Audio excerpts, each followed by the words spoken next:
Hello बच्चों, स्वागत है आपका अपने चैनल एसआरएस लर्निंग में। बच्चों, ये आपकी हिंदी की कार्यपत्रक है और हमारी जो कक्षा है वो क्लास है वो है 3rd क्लास। ठीक है बच्चों। और जो बच्चों इसमें हमारी क्रम संख्या है वो है 118 और हमारी जो दिनांक है इस 118वीं वर्कशीट की वो है 26 नवंबर 2020। तो इसमें बच्चों आज जो हमारा पाठ चल रहा है वो है बहादुर बीतो, लेकिन उसमें आज हम मुहावरों के बारे में समझेंगे कि वो होते क्या है। ठीक है, सबसे पहले हम क्या है ये पढ़ेंगे जो हमें दे रखा है संविधान दिवस, उसके बारे में थोड़ा सा हम डिस्कस करेंगे कि डॉक्टर भीमराव अंबेडकर जो आपको ये तस्वीर दिखा रखी है को भारत के संविधान का जनक माना जाता है। मतलब उन्होंने ही क्या है भारत का संविधान बनाया है, इसलिए उन्हें क्या है इनका जनक माना जाता है।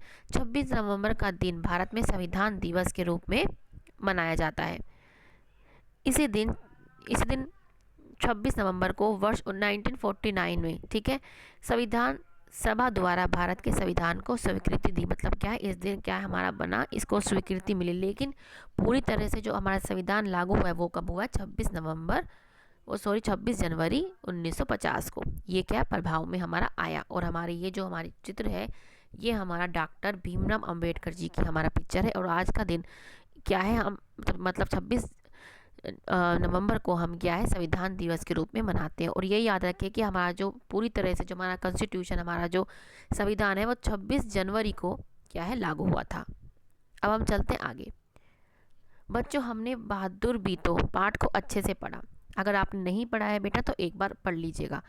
आइए आज इस पाठ में निम्नलिखित वाक्यों को दोबारा पढ़ते हैं और देखते हैं कि इन वाक्यों में क्या कुछ खास छिपा है। भूख के मारे शेर के पेट में चूहे कूदने लगे। ठीक है, आज एक राक्षस से पाला पड़ गया। भेड़िए और शेर को एक साथ बांधकर देखकर किसान के होश हवास उड़ गए। अब क्या है आपने जो रेखांकित शब्द जो आपने पढ़े या जो आपके जो रेड कलर से आपके लाल कलर से जो आपके लिखे हैं, ये क्या है शब्द शब्द साधारण शब्दों के विशेष अर्थ दे रहे हैं। जैसे भूख के मारे शेर के पेट में चूहे कूदने लगे। अब इस वाक्य में सच में ये नहीं है कि जो शेर है उसके पेट में क्या है चूहे क्या है कूद रहे होंगे, ऊपर नीचे कूद रहे होंगे, इसका मतलब ये नहीं है। ठीक है, इसका मतलब है कि उसको क्या है बहुत तेज, सच में क्या है उसको बहुत तेज क्या है भूख लग रही हो। ठीक है, तो इसका मतलब ये होता है। ठीक है, तो हमारे जो ये मुहावरे होते हैं वो हमारे जो सेंटेंस होता है, जो वाक्य होता है उसको क्या है अच्छा बना देता है। अब क्या है शब्दों का ऐसा समूह जो सामान्य अर्थ ना देकर कोई विशेष अर्थ प्रकट करे और जिसे वाक्य रोचक और मजेदार बन जाए उसको मुहावरा कहते हैं। जैसे आपका यही ले लीजिए, भूख के मारे पेट के में चूहे कूदने लगे। ये क्या आपका एक बहुत ही अच्छा प्रभावी, मतलब कोई देखते से कहेगा हाँ भाई, सिंपल नहीं है, मतलब ये बहुत ही आकर्षक आपका वाक्य बना है, तो इसको हम कहते हैं मुहावरे।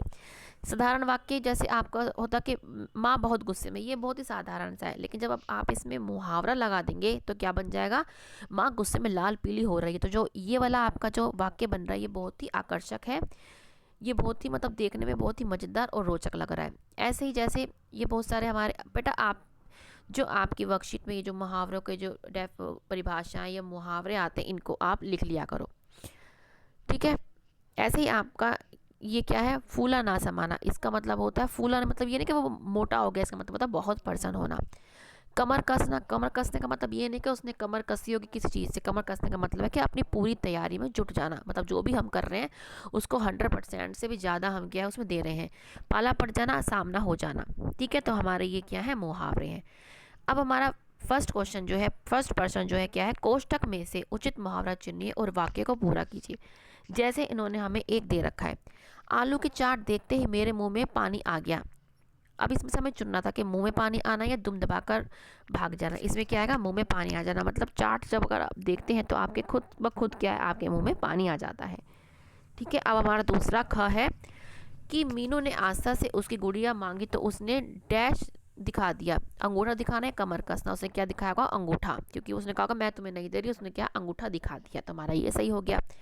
ग है हमारा राबिया ने मधुर गीत गाकर कार्यक्रम में डैश दिया, टांग अड़ाना या रंग जमाना। आपका क्या है रंग जमाना, मतलब बहुत ही मज़ेदार उस कार्यक्रम को उन्होंने बना दिया। ठीक है, तो हमारे इसमें क्या आएगा अंगूठा दिखाना और इसमें आएगा रंग जमाना। अब हम बढ़ते बेटा आगे। अब है चित्र देखकर हमें मुहावरा पहचानना है और झटपट उनके अर्थ लिखने हैं। अब क्या है ये आँख का, ये आपको क्या दिखा रहा है, तारा, तो ये क्या, आँख का तारा।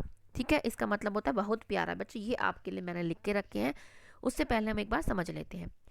ये क्या है, आँख लगना, मतलब थोड़ी सी क्या है, नींद आ जाना। ये आपको घोड़े दिखा रहे हैं, घोड़े बेचकर सोना। और ये है दांत खट्टे करना, तो ये बेटा आपके लिख रखा है हमारा ये रहा। आँख का तारा मतलब बहुत ही प्यारा, आँख लगना, जरा सी नींद आना, घोड़े बेचकर सोना, गहरी नींद में सोना। क्या है, गहरी नींद में सोना। जब होता है ना कोई हमें जगाए तब भी हम जगते नहीं है, तो कहते हैं ना ये तो घोड़े बेचकर सो रहा है, उस तरीके से। और दांत खट्टे करना, हराना या किसी को नीचा दिखाना। ठीक है, तो बच्चों ये हमने आपके लिए सारे लिख के रखा है। बच्चों वीडियो अच्छी लग रही है तो बच्चों लाइक का बटन जरूर दबाइएगा, कंजूसी मत करना। और अगर आपने अभी तक सब्सक्राइब नहीं किया बेटा सब्सक्राइब कर दीजिएगा। अब क्या है, हम ये जरूर पढ़ना है कि हमारा जो देश है वो बेटा धर्मनिरपेक्ष देश है।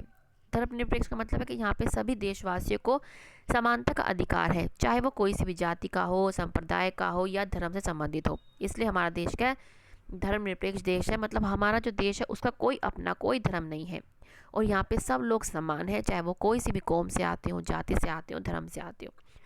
ठीक है बच्चों, तो ये हमारी आज की बेटा 3rd क्लास की हिंदी की वर्कशीट है। अच्छी लग रही हो, आई होप कि आपको अच्छी लग रही हो। लाइक का बटन जरूर दबाइएगा बच्चे, और अभी तक शेयर नहीं किया है तो शेयर भी कीजिएगा, सब्सक्राइब कर दीजिएगा। ठीक है, और इसके लिए आपका तहे दिल से शुक्रिया, थैंक यू। मिलते हैं बच्चों आगे के वक्त के साथ। हमेशा खुश रहिए, कोविड-19 से बेटा बच के रहिए। बाय बच्चों।